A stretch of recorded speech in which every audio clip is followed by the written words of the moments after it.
Welcome to another episode of the Strong Family Project podcast. I'm Joe, joined by Mel, and today we'll be chatting for 10 minutes on some back to school items.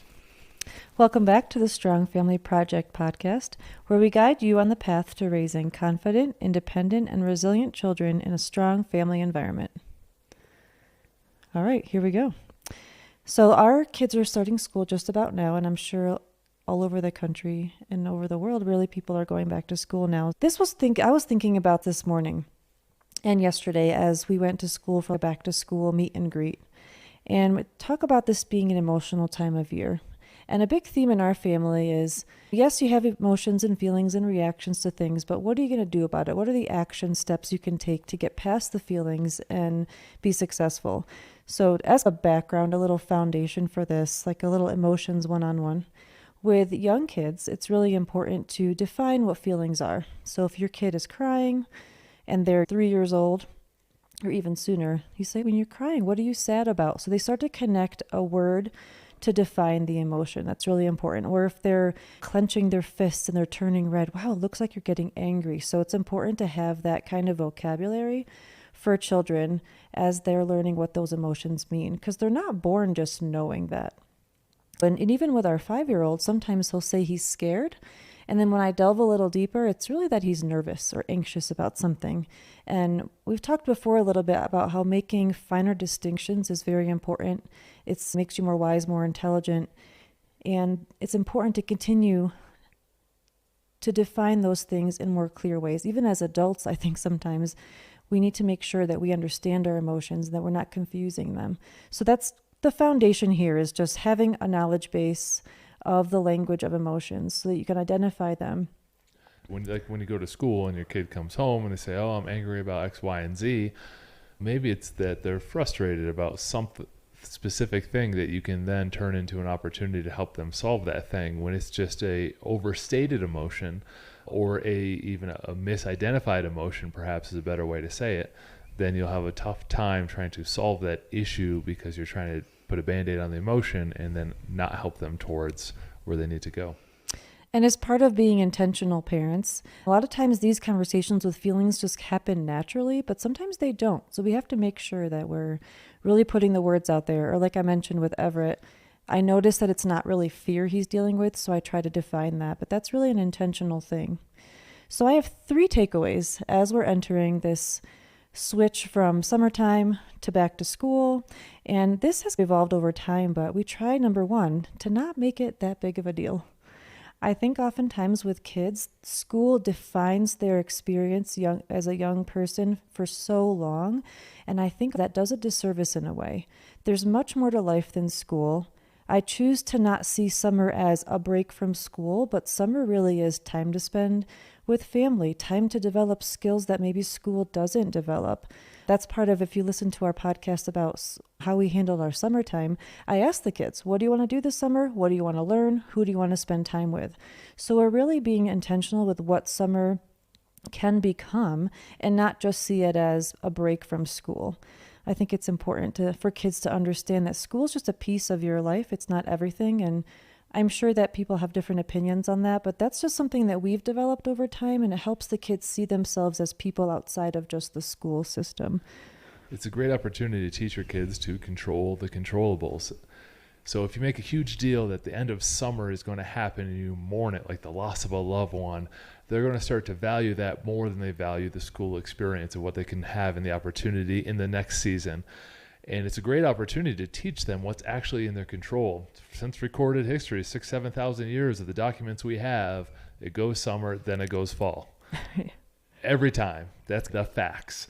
And if you want to fight against that, you're teaching them to fight against things they have no control about. So instead, you have to smooth over the process and then seek the opportunities that will exist in the next season. Or even like we didn't even do a countdown. It's not okay, a week till school, and somehow it makes you almost dread it. So yesterday, our oldest had the first day. The other 2 start on Monday. Basically, okay, this is when you have to get up in the morning. I'll drive you to school and see you later. And I'm not saying it's bad to take pictures of the first day. That is exciting stuff. But I just think sometimes it's almost overstated and the anxiety becomes a bigger deal if you make a bigger deal about it. So that was my first takeaway. Try to not make it too big of a deal. Number 2, Out of difficulty or anxiety or disappointment can come amazing opportunity. So I'm going to paint this picture with an example of our middle son. So he has a unique situation where last year he was in 5th grade, lots of pets in the classroom. He had a very strong connection with this turtle named Shelbert, awesome name.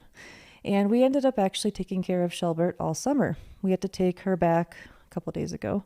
And turns out that the 5th grade teacher moved up to 6th grade. And in this particular school, 6th grade is the first time that you're split into 2 classes. So now some of his buddies aren't going to be in his class. Turns out the turtle's going to be in the other classroom. And there's new kids in the class as well from other districts or other schools because there's school choice here. And all of these things are creating this cloud of disappointment and anxiety for him. And yes, we need to acknowledge that he's feeling that, but we want to see it as an opportunity. So a very specific example, the teacher in the other class where the turtle is going to be has been told by my son's teacher that Henry's the go-to person to take care of Shelbert. He knows exactly what to do. He could teach your class what to do. And Henry's situation now is he needs to be able to get through his disappointment, get through his anxiety about not having this turtle in his room, and see it as an opportunity to teach others. He is a person of value in this situation. The teacher, they trusted us with the turtle all summer. She trusted him enough to tell the other teacher, hey, here's a kid who can be in charge of this and help. And the one thing holding Henry back is his emotional reaction. So he's the kind of kid that usually you have to give it a couple of days to process, and I think he will come through. But I found it my responsibility as his mom to say, this is an opportunity for you. You get to decide how this will play out. You can be grumpy about it and then lose the opportunity, or you can take it head on. Instead of saying something like, you have to do this, or you're being unfair, or something like that, I want him to see it as a choice. And I want him to see that this is a difficult situation. I'm acknowledging that. But you have a really unique opportunity here. So that's my second takeaway is sometimes whatever your situation might be with your child, even if it's simply that they're nervous about starting school, maybe you can rephrase with the word opportunity, or something exciting can come from difficulty. And then they start seeing difficulty and anxiety not as so terrible, but hey, something good could come from this. So I think that mindset is really powerful. And my last takeaway is focusing on some personal responsibility.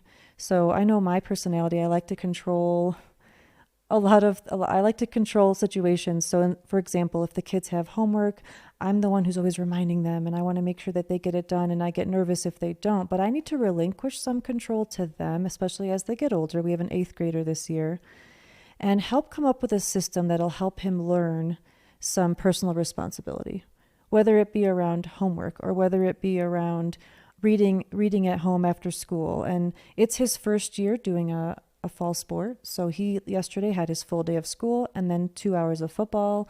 And he still remembered to bring home his gear for me to wash, which was I'm like, wow, you really showed some responsibility. I mentioned that a couple of days ago. Doesn't that stuff get gross?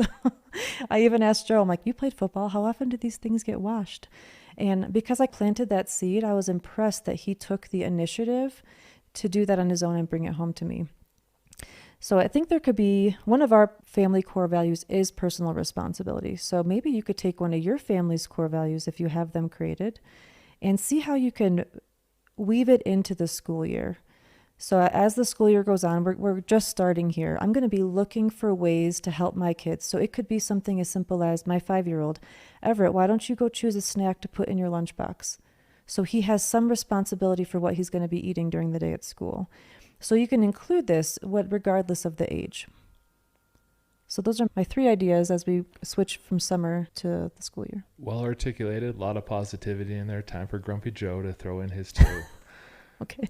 Those are excellent, Mel. And that is the place to start. The first one, and mine will be much faster, is a tough truth around these 3 ideas. If you start using the phraseology, hey, this is an opportunity for you to learn, and your kid has a negative reaction, and then you stop doing it, you just didn't do it long enough.